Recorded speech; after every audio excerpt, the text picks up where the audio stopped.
sa Facebook Live, lumipat siya dito sa Zoom. Okay, so hello po Brad. Ayan, full screen po. Okay? Okay po. Kita niyo na ang screen ko, Brother Dennis. Okay na po Brad. Okay. Ating pong pag-aaralan ngayon ay yung tatlong panahon na sinasabi ko last Sunday. Feeling obligated ako na ipaliwanag yung tatlong panahon pagkatapos na ituro ko na ang Panginoong Jesus ay naroon na bago pa ang sanlibutan. Nandun siya, nasa plano ng Diyos ang pagdating niya, panahon ng mga magulang. At doon sa panahon ng mga Hudyo, panahon ni Moises ay nahulaan o hinulaan ang kanyang pagdating at siya nga ay pinanganak katulad ng nasa hula at nagtatag ng kanyang iglesia, kanyang kaharian o ng katawan niya dito sa panahong Kristiyano. Kaya sabi ko nga ay feeling ko obligado ako na ipaliwanag muna sa inyo ang tatlong panahon na ito. At isa-isahin lamang muna natin. Actually ay sa isang panahon, medyo mahaba series of lessons. Tingnan natin kung saan po tayo makakarating. Hebrew chapter 1 verses 1 to 2 ay ang ating pinakabasihan upang sabihin na ang Biblia ay tumatalakay ng iba-ibang panahon. Ang sabi, noong una, ang Diyos ay nagsalita sa iba't ibang panahon at sa iba't ibang paraan sa ating mga ninuno sa pamamagitan ng mga propeta. Ngunit itong mga huling araw, nagsalita siya sa atin sa pamamagitan ng kanyang anak. So mayroong iba-ibang panahon sa Biblia na sinabi ng sumulat ng Hebreo. Na noong unang panahon, sabi niya, ang Diyos nakipag-usap sa mga propeta sa iba't ibang panahon. Ang mga propeta ay tinatawag itong mga spokesman of God, tagapagsalita. Hindi sa kanila yung kanilang salita, sa halip galing ito sa Diyos at ipinaparating nila sa mga tao. Kaya sa lumang tipan, mula sa tinatawag natin na major prophets, Isaiah, Jeremiah, Ezekiel, Daniel, hanggang doon sa mga minor prophets ay mga kategorian ng mga propeta ng Diyos. Ngayon, sa ating panahon, sabi niya, ang mga huling araw na tinutukoy, ito po yung ating panahon, huling panahon. Ang Diyos Ama ay nakikipag-usap na sa atin sa pamamagitan ng kanyang anak, ang ating Panginoong Jesus. Kaya ang tawag natin sa ating panahon, maliban sa ito yung huling panahon na tinutukoy ng talata, ay panahon Kristiyano ang tawag natin. Sapagkat ang Panginoong Jesus ang namamagitan na sa tao at saka sa Diyos. Panahon ni Moises ay si Moises at mga propeta ang namamagitan sa Diyos at sa mga tao. Sa panahon ng mga magulang ay ang mga magulang, mga fathers, patriarka, actually ang namamagitan din o kausap ng Diyos. So sa tatlong panahon na ito, ang una ay ang panahon ng mga patriarka. Ibig sabihin ay fathers o tinatawag din natin na panahon ng mga magulang. Ayan, ang ating chart na tumatalakay o nagpapakita ng tatlong panahon na ito, panahon ng patriarka, ng Mosaical at ng Christian age. At mayroong simula at mayroong katapusan. Sa panahon ng mga magulang ay nagsimula ito sa paglalang at nagtapos ito doon sa paglabas ng mga Israelitas mula sa Ehipto nung sila ay maalipin doon sa loob ng 400 taon. Tumawid sila sa dagat na pula at nag-umpisa naman doon yung panahon ng mga Hudyo. Yan, no? Kaya ang pangalawang panahon ay tinatawag natin na panahon ng mga Hudyo o panahon ni Moises. Nag-umpisa naman yan doon sa pagkatawid nila ng dagat na pula. Tinawag ng Diyos itong si Moises doon sa bundok Sinai at ibinigay sa kanya yung kautusan. At itong kautusan na ito ang ipinatupad mula sa panahong ito na tinanggap ni Moises hanggang doon sa nagkaroon ng mga hukom doon sa lupain ng Kanaan, hanggang sa magkaroon sila ng mga hari at hanggang ang kaharian ng Israel ay nahati at nagkaroon ng iba't ibang mga propeta hanggang sa dumating ang Panginoong Jesus, pinanganak siya, nagministeryo siya. Ito ang umiiral na panahon noon at ang kautusan na ibinigay ng Diyos ang ipinapasunod. Ayan, no? Hanggang sa matapos doon sa cross. Kasi doon naman sa cross ay ang simula ng tinatawag nating panahong Kristiyano. Ayan. Hebrew chapter 9 verse 15 to 17 ay nagsasabi na kung mayroong gagawa ng tipan, kailangan yung gumawa ng tipan ay mamatay upang magkabisa ang tipan na kanyang ginawa. Kaya nang namatay ang Panginoong Hesus, doon pa lamang nagkabisa ang bagong tipan. Ang kanyang mga katuruan, kautusan, ay doon naman simulang ipinatupad hanggang sa ating panahon. Kaya mapapansin ninyo yung bilog ay hindi pa nabubuo. Ibig sabihin ay going on pa yung ating panahon na ito. Tayo ay nasa panahong ito. Nasabi nga ng sumulat ng Hebreo, chapter 1, verses 1 to 2, ito yung mga huling mga araw. Hindi niya sinabing huling araw, mga huling araw ay nakikipag-usap ang Diyos sa atin sa pamamagitan ng kanyang anak, ang Panginoong Jesus. So ito po ang tatlong panahon na ating tatalakayin. Uunahin natin siyempre ang unang panahon, no? Panahon ng mga magulang o panahon ng mga patriarka, na kung saan ay mag-uumpisa ang salaysay sa unang aklat, unang kapitulo ng Biblia at unang bersikulo. Genesis chapter 1 verse 1. Actually po, ibig sabihin ng salitang Genesis ay pasimula o the beginning. At sinasabi ng talata ng pasimula ay nilikha ng Diyos ang langit at ang lupa. Ganyan po nag-uumpisa ang Biblia. No? Mapapansin po ninyo, hindi po niya tinalakay na mayroong Diyos o hindi niya pinatunayan na mayroong Diyos. At sa halip ay sinabi lamang na nilikha ng Diyos ang langit at ang lupa. Nangangahulugan na ang aklat ng Genesis ay isinulat po sa mga tao na may paniniwala na sa Diyos. Kaya nag-umpisa siya ng pasimula, the beginning, ang simula ng lahat. At ang ginawa ng Diyos ay nilikha niya ang langit at ang lupa.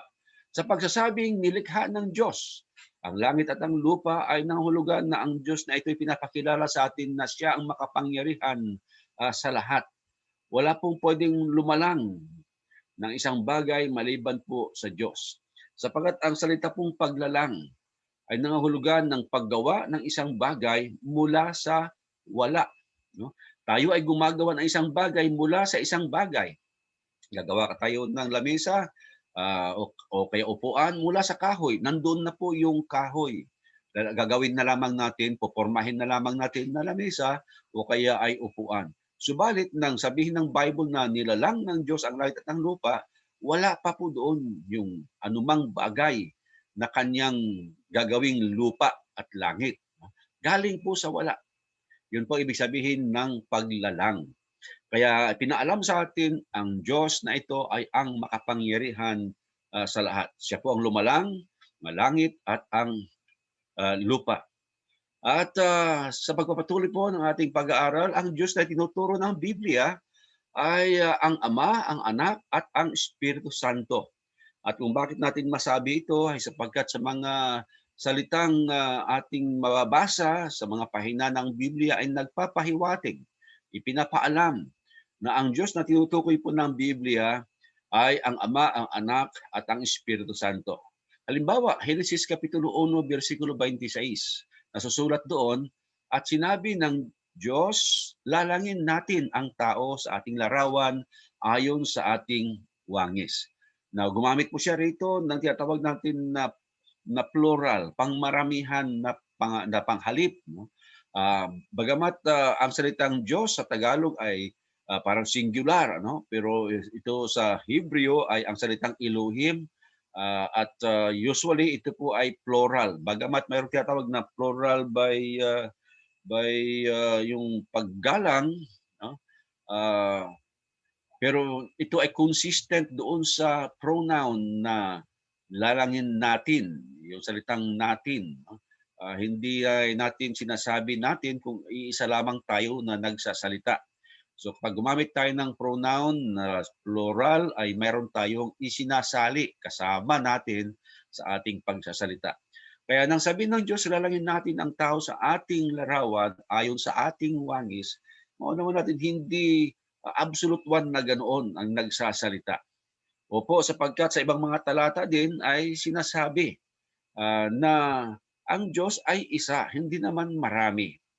Halimbawa, Deuteronomio 6:4, dinggin mo o Israel, ang Panginoon nating Diyos ay isang Panginoon. So maliwanag po ang Biblia, mayroong isang Panginoon, isang Yahweh, isang Jehovah, isang Diyos. Hindi po maramihan. Bagamat nang magsalita siya, ay sinasabi niya, dalangin natin ang tao ayon sa ating larawan, ayon sa ating wangis.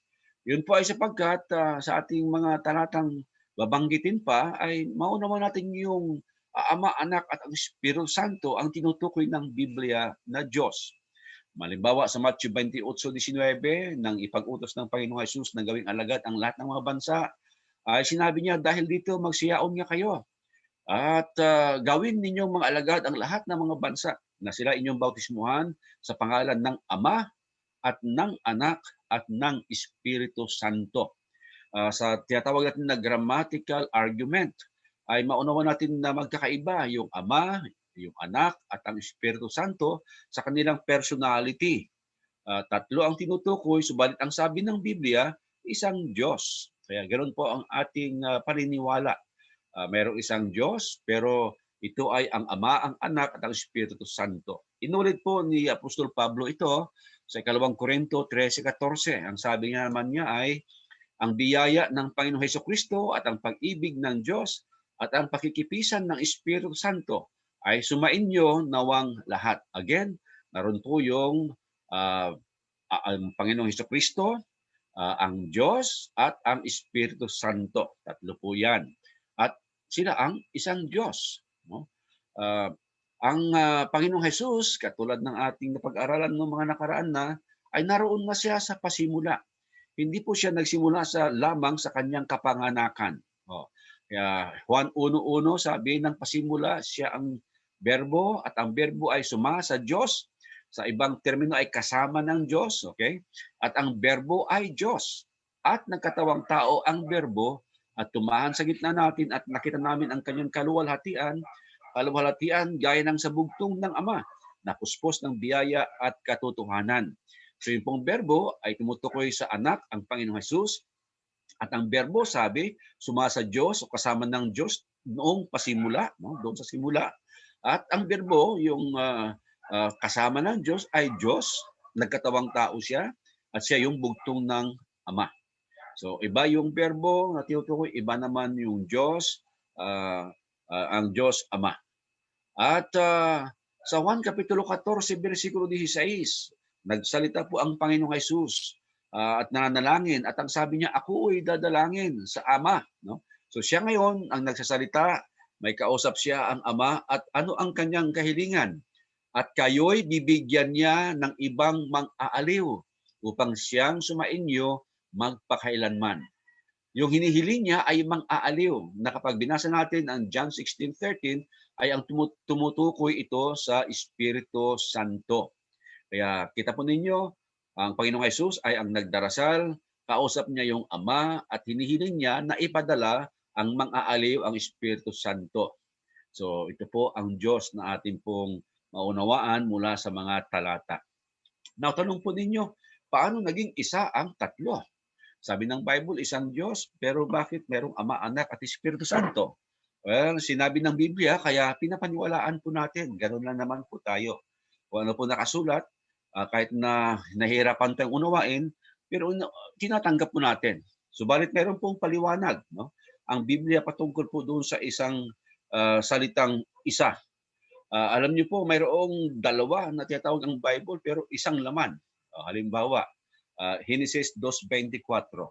Kaya't iiwan ng lalaki ang kanyang ama at ang kanyang ina at makikipisan sa kanyang asawa at ang dalawa ay magiging isang laman. Ngayon, kung maunawaan niyo po ang ibig sabihin ng isang laman at mahihirapan kayong unawain, kahit mahihirapan po tayong unawain ay nakakasulat po yan, kaya paniwalaan po natin. Yun po ang ating principle. Kaya ang isang Diyos at ang tinutukoy niya yung Ama, yung Anak at Espiritu Santo, hindi man natin maunawaan paano sila maging isang Diyos, ay pinapaniwalaan po natin sapagkat nasusulat po yan. Yan po ang isang Diyos na ipinakilala ng Biblia sa atin mula pa po noong pasimula hanggang sa panahong ito na tinatawag na huling mga panahon. Ang Panginoong Diyos ay ang lumalang ng lahat-lahat ng nakikita at hindi po nakikita. Pagkatapos nalalangin ang langit at lupa, ay nilalang naman ang mga sumusunod. Ito po yung creation, Genesis 1 verse 3. Unang araw nagkaroon ng liwanag at nagkaroon at tinawag na araw ang liwanag at gabi ang dilim. Pangalawang araw, sinabi ng Diyos magkaroon ng kalawakan sa gitna ng tubig at nagkaroon ng kalawakan at naihiwalay ang tubig. Karoon ng lupa at ang tubig ay hiwalay na. Pangatlong araw, verse 11 and 12, sinabi ng Diyos, mapisan ang tubig na nasa sinong ng langit sa isang dako at lumitaw ang katuyuan at sa katuyuan na ito ay nilalang din naman ang mga halaman. Apat na araw, ginawa ng Diyos ang bagay-bagay na nasa langit, araw o malaking tanglaw na magpuno sa araw at ang buwan o maliit na tanglaw upang magpuno sa gabi. Ginawa din naman ang mga bituin. Apat na araw na po yan. At sa panglimang araw, nilalang ng Diyos ang mga isda, mga ibon at mga hayop. At sa pang-anim na araw, mapapansin po ninyo, ay nilalang naman niya ang tao. So nakita natin, inihanda po niya ang mundong ito, no? Para sa tao na nilalang niya sa ika-5 araw o ika-6 na araw. Hindi niya basta nilalang muna yung tao, saka siya gumawa ng mga kailangan ng tao. Naroon na muna ang kanyang mga pangangailangan, no? So ito yung principle ng preparation. And then sa kapitong araw po ay huminto ang Diyos sa paggawa. Sa ibang mga versions, katulad ng sa English ay rest. God rested, nagpahinga. No? Para bang napagod ang Diyos kapag gumamit din ng salitang nagpahinga ang Diyos. Hindi po ang ibig sabihin lamang po noon, no, ay huminto siya sa paggawa. Yun ay ang ikapitong araw. At ngayon po, ating talakayin yung tao na nilalang ng Diyos. Itong tao na ito, ayon sa Genesis 2:7, nilalang ng Panginoong Diyos ang tao sa alabok ng lupa at hiningahan ang kanyang mga butas ng ilong ng hininga ng buhay at ang tao ay naging kaluluwang may buhay. Well, sa ibang versions ay sinasabing, and man became a living being. O nga, sapagkat dati ay lupa lamang siya na inanyuan, nakaporma lamang, wala siyang buhay. Pero nang hiningahan na ng Diyos, nang hininga ng buhay sa kanyang ilong, ayun, naging buhay na laman. Man became a living being. Naging buhay siya. Yun po ang ibig sabihin ng talata. Ang tao na nilalang ng Diyos ay binubuo ng tatlo rin. No? Katawan, ang kanyang espiritu, at ang kanyang kaluluwa. Well, sa wikang Ingles, sabi sa unang Tesalonica 5:23, now may the God of peace himself sanctify you completely, and may your whole spirit, whole spirit, soul, and body be preserved blameless at the coming of our Lord Jesus Christ. So mayroong katawan, mayroong kaluluwa, at espiritu ang tao. Ang kaluluwa naman po ay iba sa kanyang espiritu.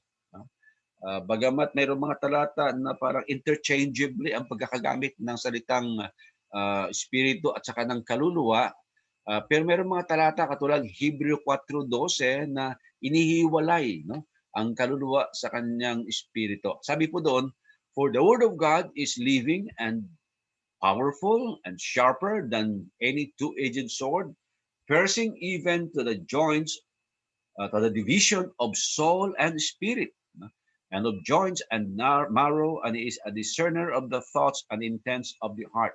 Pumapagitna, no, sa kaluluwa at saka sa espiritu. Oh. Mayroon pang pagitan, kaya magkaiba yung kaluluwa at saka ng espiritu. At sinasabi nga natin na sa kamatayan, ang tao ay bumabalik dun sa libingan, nagiging lupa. Yung diwa, espiritu niya ay bumabalik sa Diyos na nagbigay, Ecclesiastes 12:7. At saka ang kanyang kaluluwa ay napupunta doon sa Hades. Kaya ang tao na nilalang ng Diyos, ang tawag po doon ay tripartite being. Ang tao na nilalang ng Diyos ay mayroong panloob. No? Hindi lamang itong panlabas, hindi lamang itong katawan ang bumubuo sa atin. Kaya naman nangahulugan, no, na ang tao na mayroong spiritual being, may panloob na pagkatao, inside being, internal, tawag natin doon, ay nangangailangan ngayon ng salita ng Diyos na pinakapagkain niya. Matthew 4:4 ang sabi doon, ang tao ay di nabubuhay sa tinapay lamang, kundi sa bawat salita na nanggagaling sa bibig ng Diyos. Ito ang pinakapagkain po ng tao spiritually. Yung tinapay, yung kanin ay para sa ating katawan, sa outside na being natin. Pero ang inner being natin nangangailangan ng salita ng Diyos. At ang tao nilalang ng Diyos ay narapat maging responsable. No? Meron siyang pananagutan. Doon pa sa halamanan ng Eden ay pinaunawa na ng Diyos. No? Genesis chapter 2 verse 14 and 15, then the Lord God took the man and put him in the garden of Eden to tend and keep it, upang alagaan niya ito. No? At pagyamanin niya itong halamanan ng Eden. Hindi po siya nilagay doon na walang tungkulin, walang gawain, walang responsibility. No? Mula pa po doon sa halamanan ng Eden, itinuro na ang tao ay mayroong responsibilidad. Sa katayuan na Adan, ay alagaan niya lamang yung halamanan ng Eden. Binigyan din niya ng kautusan ng tao, no? Upang ito ay kanyang sundin. At sa Genesis 1:16 ay sinasabi at iniutos ng Panginoong Diyos sa lalaki na sinasabi sa lahat ng punong kahoy sa halamanan ay makakain ka na may karayaan, datapwat. Sa kahoy ng pagkakilala ng mabuti at masama ay huwag kang kakain sapagkat sa araw na ikaw ay kumain niyaon ay walang pagsalang mamamatay ka. So mayroong utos na ibinigay sa kanya at binigyan siya ng pagpipili. Una, huwag siyang kakain. Kasi sa oras na kumain siya, ay tiyak na mamamatay siya.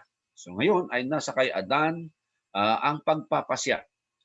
Susunod siya at siya ay mabubuhay o susuway siya at kaya mamamatay siya spiritually. Kaya sabi nga ng ating Panginoong Jesus, John 14:15, kung ako ay inyong iniibig, ay tuparin ninyo ang aking mga utos, sabi ng Panginoong Jesus. So ito ang nais ng Diyos mula pa nung pasimula, ang pagsunod ng tao.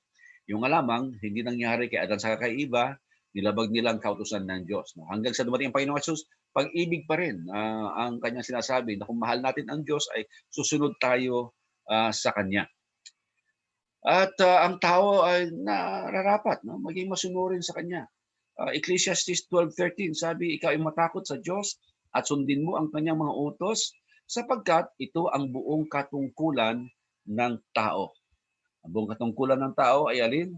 Ang sundin ang Kanyang mga utos.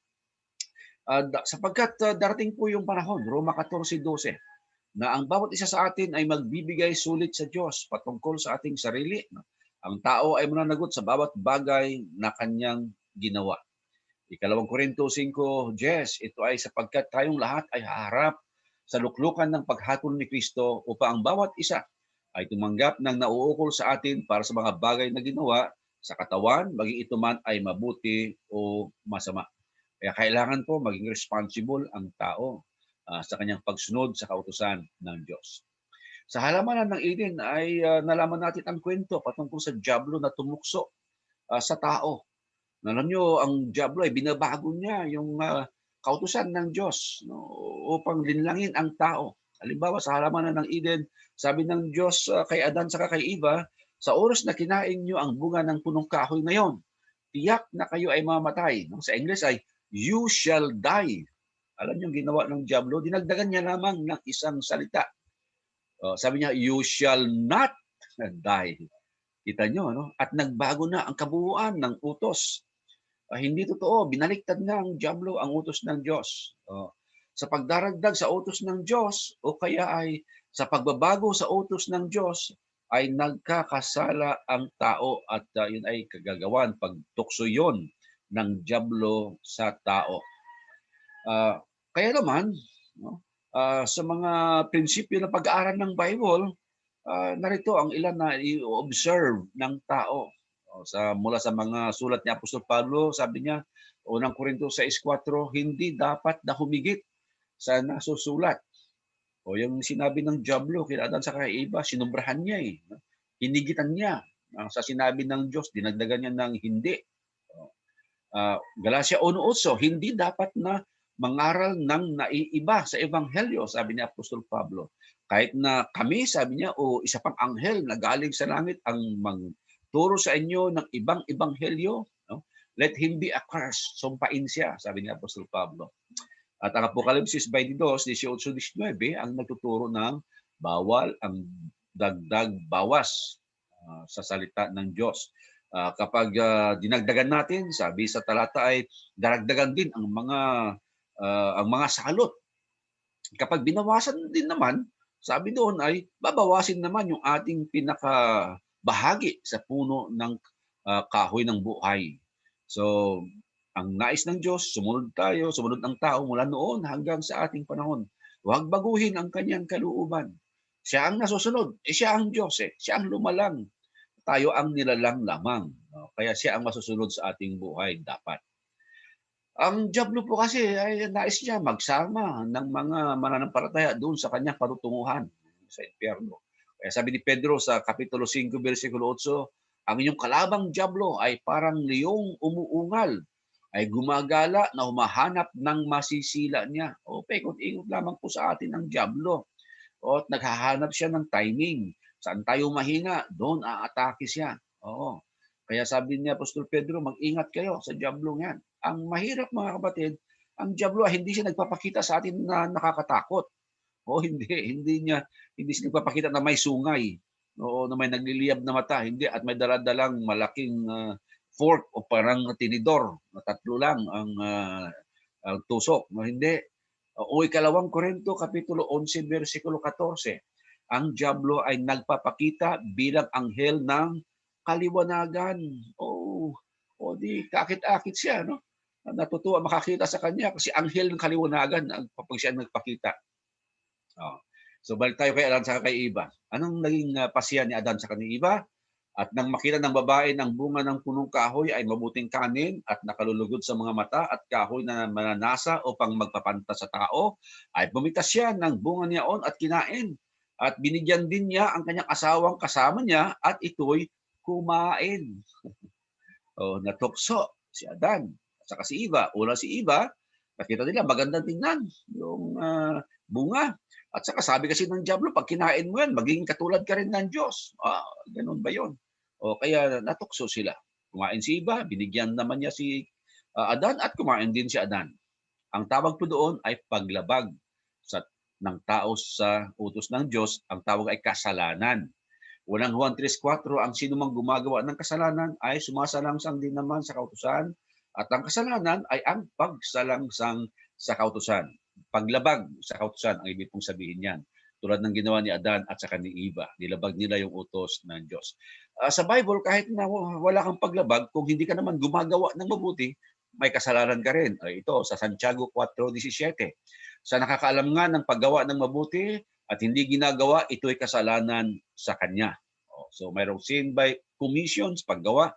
Mayroon din kasalanan sa hindi paggawa. At kapag kasalanan ang ating pinag-uusapan, mga kapatid, tatanungin natin, sino may kasalanan? Lahat, sabi ni Pablo, Roma 3:23. Ayon kay Apostol Pablo, sapagkat ang lahat ay nagkasala nga at hindi nakakaabot sa kaluwalhatian ng Diyos.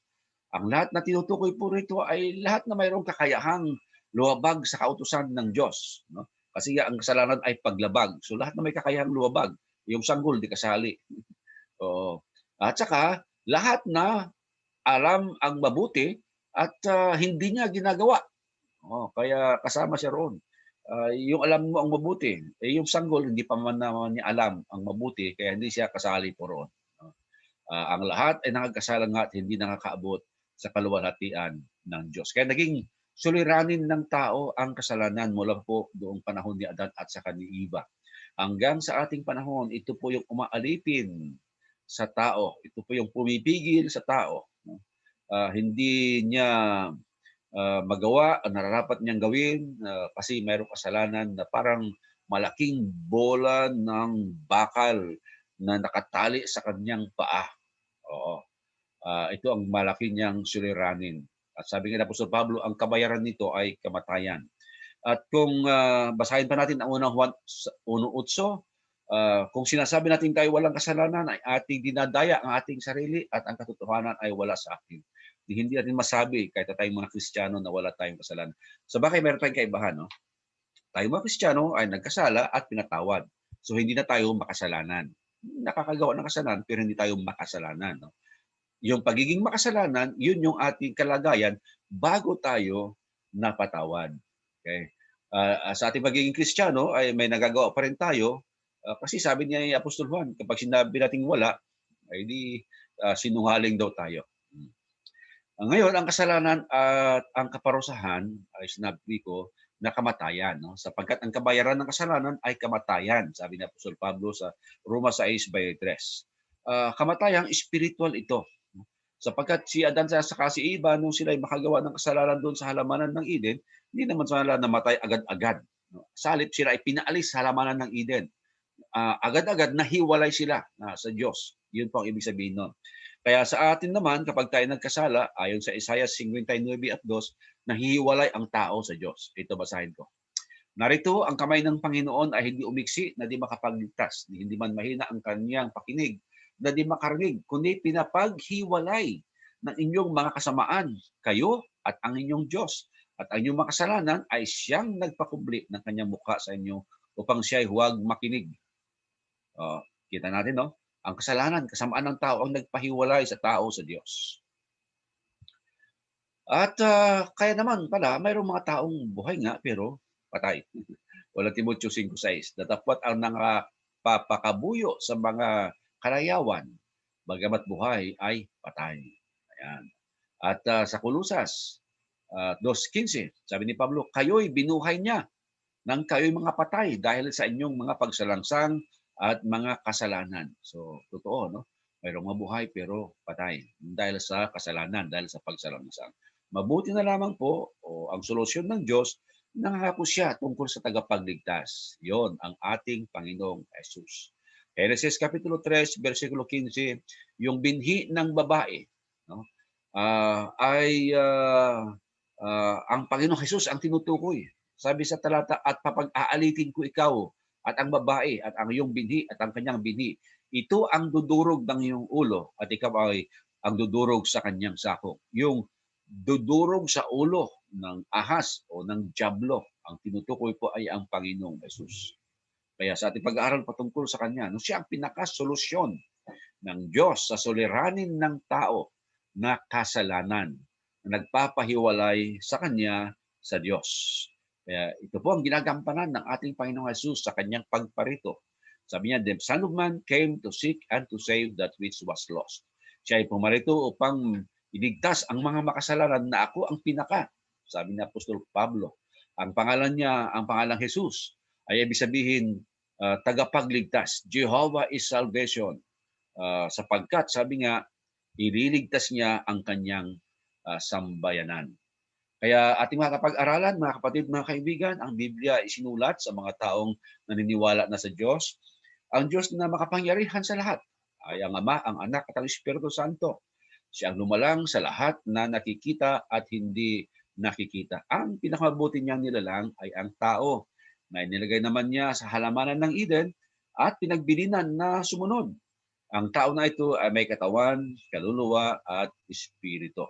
At sa pagdating ng Panginoong Jesus, ang Panginoon ang naging tagapagligtas ng taong ito. So ito po ang ating aralin. Magandang hapon po sa inyong lahat at pagpalain nawa tayo ng Panginoon.